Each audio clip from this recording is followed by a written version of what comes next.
केम केतवे नमः। ओम केम केतवे नमः। ओम केम केतवे नमः।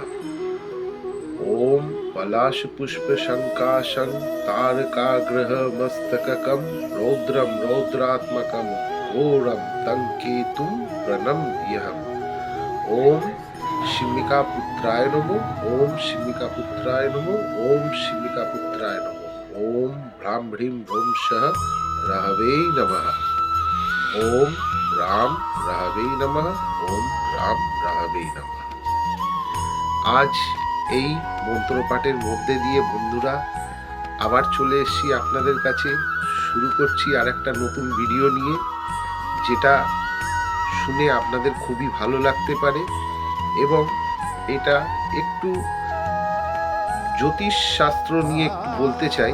আমার অতটা জ্ঞান নেই, আমার মুখ দেখে বুঝতেই পারছেন যে আমি একটা বাচ্চা ছেলে, মানে এই লাইনে এই বিষয়ে অতটা জ্ঞান নেই। তবে তন্ত্রশাস্ত্র নিয়ে আপনাদের সামনে কিছু আলোচনা, আজকে তন্ত্রশাস্ত্র নয়, এই মাধ্যম এবং এই শিক্ষার মধ্যে অওয়া কখাটুকুর জ্ঞান আপনাদের মাধ্যমে আমি জানাতে চাইছি। প্রথম কথা, 2026 খুব অ্যাক্টিভ ইয়ার।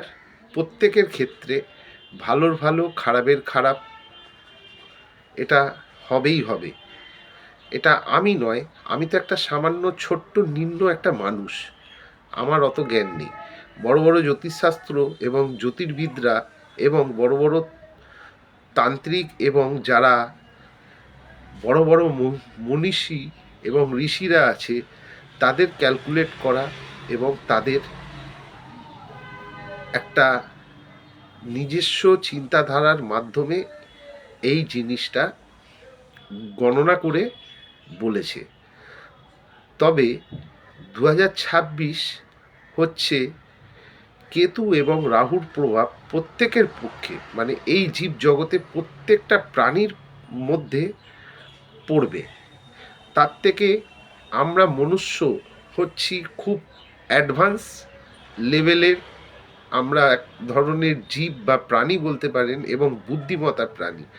যে মনুষ্য, একমাত্র মানুষেরই মাথার বুদ্ধি আছে এবং ভালো মন্দ বিচার চট করে করতে পারি, এবং মানুষই নিজেরকে বাঁচানোর জন্য, নিজের স্বার্থের জন্য বিভিন্ন ধরনের ভালো বুদ্ধি অ্যাপ্লাই করে বা অনেকে কূটনীতি অ্যাপ্লাই করে নিজেকে